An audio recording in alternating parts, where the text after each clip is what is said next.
This presentation is going to cover all aspects of completing your personal statement for when you apply to university. At the time of starting your personal statement, you hopefully have researched course options, including module content, and also chosen which universities offer the right course for you. You may also have visited a few universities on their open days.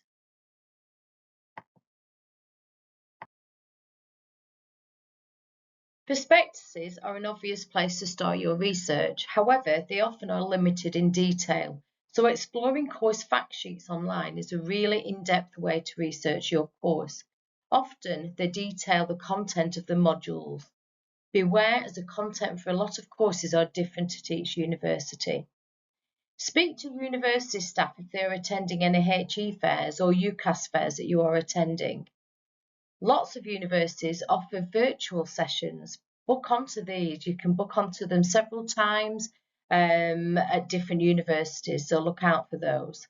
And attend open days. This is really important that you actually visit universities before you apply or before you actually enroll there. Here is the timeline for your UCAS application. We'll cover deadlines in the next slide.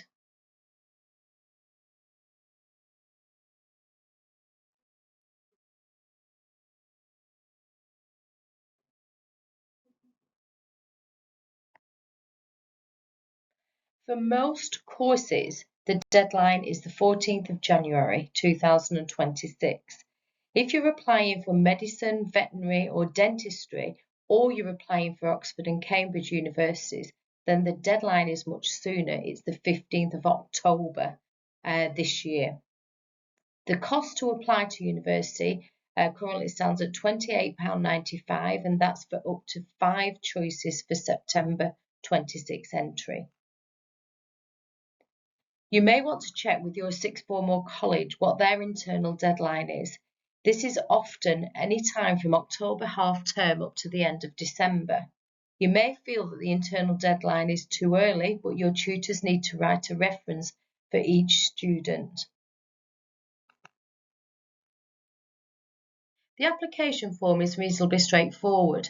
Similar to any application form, it includes your personal details, your education history, work experience, and so on. The part of the application that needs some time spending on it are the 3 personal statement questions, which we will cover later in the presentation. You don't need to complete your application in one sitting. It saves as you go, so you can dip in and out of it. The screen above shows how it saves your details. It's really easy to see what sections you haven't completed and the sections that you need to add more. Your personal statement is separated into 3 questions. Each section will have a minimum character count of 350 characters. It can be no more than 4,000 characters over those 3 questions, and that includes spaces and punctuation. It's roughly the length of an A4 piece of paper. The purpose of the questions will enable you to talk about why you are interested in the course you are applying to, linking your academic and extracurricular experience to your chosen course. The personal statement is an opportunity for students to show admissions staff evidence that you are passionate, curious, and knowledgeable about the subject area you are looking to study further, and to have the relevant skills and potential to be a great student who has a genuine interest in the subject and desire to learn more. Here are the 3 questions. I will talk more about the details of these in the next few slides. You may feel an example may fit into more than one section. There is no right or wrong section to include something in. The important thing is to explain why you are including it and what you have learned from it.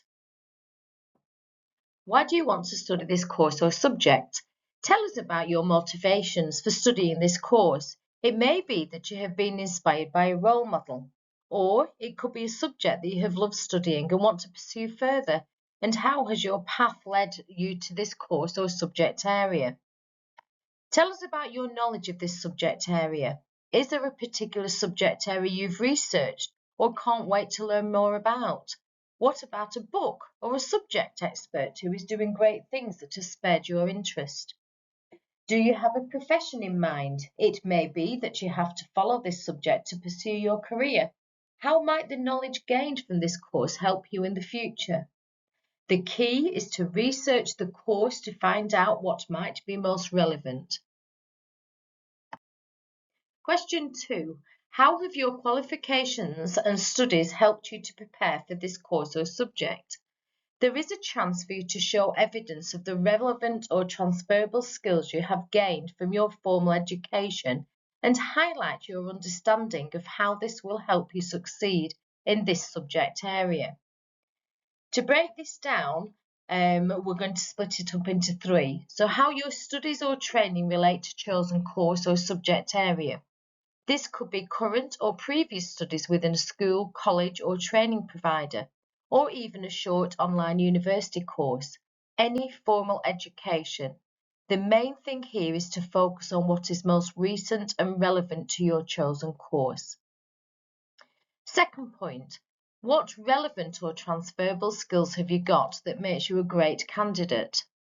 Perhaps there have been a couple of subjects that have helped you develop a core set of skills, or a particular module that have reinforced where your interests and strengths lie. Point 3. Have you any relevant educational achievements? Don't waste characters including your grades, as these are elsewhere in your application. Think more about any accomplishments like winning a school or national competition. Have you been a school prefect or a student ambassador? Here are some examples for this section. Talk about specific modules or topics. Maybe you're doing an extended project qualification or an EPQ. Maybe you've had some private lessons or qualifications in music, playing an instrument or stage school, or sports courses if they're relevant to your course. Or perhaps you've done some online courses. Question 3. What else have you done to prepare outside of education, and why are these experiences useful? This is your chance to talk about any other activities that you have undertaken outside of formal education. You may have personal experiences which further demonstrate your suitability for the course. This section is likely to be highly personal to you, and anything that you include here, you need to reflect on why you're including it. Here are some examples. Any extracurricular activities, volunteering work, maybe you've had a personal life experience caring for a family member or overcoming a challenge that may be relevant. You may have done some work experience or worked part-time.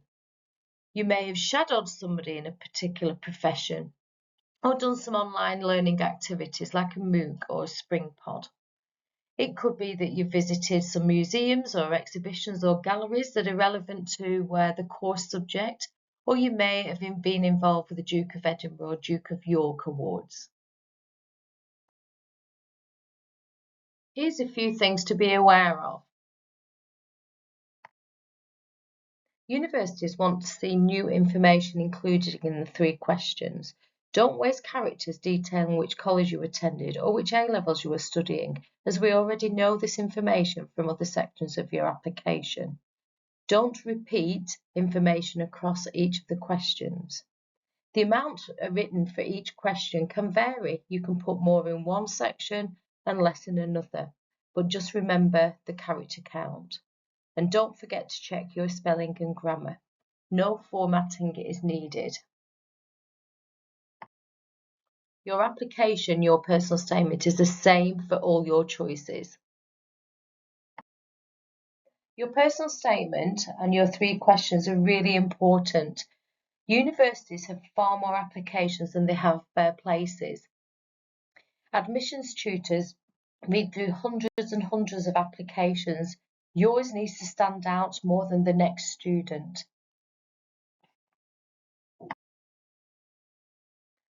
Not sure if I need to mention this, but be aware of plagiarism. Universities and UCAS have software that can pick out any copied information. Here is the advice from UCAS regarding using AI and ChatGPT. Although using AI and ChatGPT to write your personal statement will be considered cheating, there are ways you could use AI to help you make a start, structure, and then check your final work.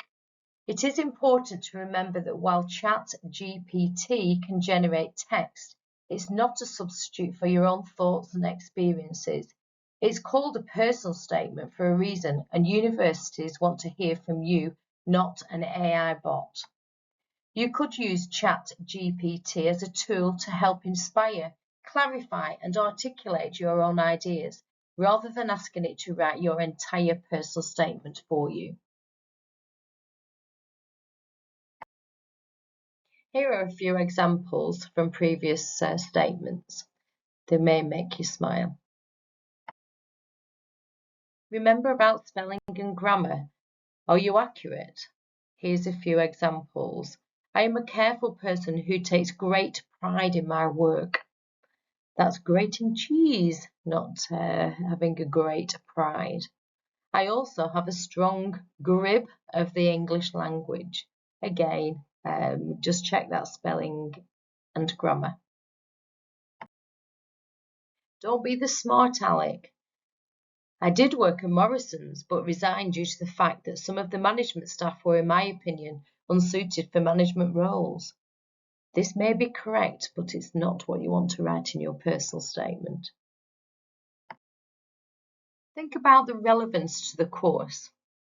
I would like to study geography because I think I have a lot of gardening experience. Is that going to help your application? Possibly not. Do you fit in well? My life is just one long birthday party. That's absolutely fantastic, but you need some commitment to the academic side of your studies. A well-written application may convince the admissions tutors that you are worth an offer or at least an interview. Let's get started. Here are some tips from our admissions team. Think about gathering evidence, gathering ideas of what to include in your personal statement. Think about, you might want to do mind mapping, you might just want to jot some ideas down. Think about skills that you've developed or experiences that you have. Some subject areas do require work experience. Make sure you have relevant work experience for these areas. Think about how you can evidence how you've developed these skills. It could be communication skills are important. Tell us how these skills have been developed. And rank your ideas and your evidence by relevance to the course that you are applying for. Remember, the more research that you do, the easier it will be to answer those 3 questions. At this stage, it's just about getting those ideas down. But be wary of humour. The admissions tutors may not share your style. It isn't always just about the academia side of your application. Think about transferable skills, determination to complete things, your commitment to anything, your teamwork, communication. Can you work within a team? Think of examples that you've actually developed at college while you've been studying. Here are a few top tips for standing out. Demonstrate wider reading or research around your chosen subject. Research credible sources, for example, not watching Casualty, but looking at maybe some papers that you read regarding midwifery, for example. Undertake supercurricular activity that enhances your subject knowledge. These could be podcasts, journals, webinars, or TED Talks. If you can't gain experience in your chosen career setting, try to gain experience that demonstrates relevant transferable skills like teamworking and communication skills, and partake in extracurricular activities such as the Duke of Edinburgh Award, taking on positions of responsibility in school, and joining sports clubs that can all help demonstrate transferable skills. Consider volunteering. Volunteering always is seen as a gold star. Conveying your ideas. Here are a few examples. I have excellent communication skills and work well as part of a team. We would want you to write it is, in my job I always communicate effectively with my colleagues to ensure that we work successfully as part of a team. Skills which will benefit me as a student nurse.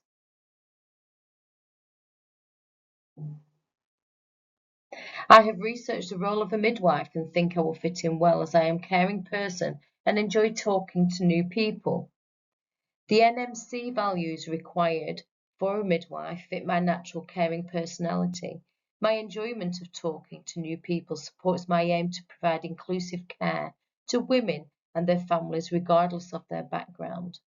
You can see here that we're incorporating those values of the Nursing Midwifery Council.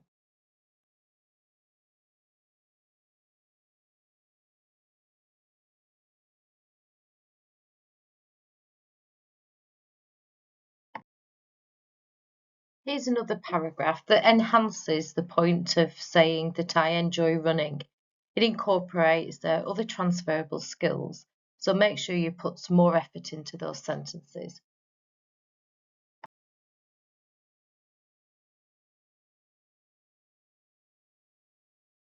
Utilise your friends, family and tutors to go through your personal statement answers. Does it show your motivation for your subject area? Read it out loud. Often this highlights any errors that you may have made. UCAS have lots of helpful resources, little video clips, outlines of things to include in each of those questions. So please do check out the UCAS webpage. So go away and familiarise yourself with the UCAS webpage. Watch videos, read their blogs and research the courses and universities that you're interested in. Open days are really, really important for you to visit universities. You can look at the subject details, the facilities, accommodation, if that's of interest to you. Please do go and visit their open days and start brainstorming any ideas for your personal statement. Good luck with your personal statement and your applications, and one day you could be graduating. Thank you for listening.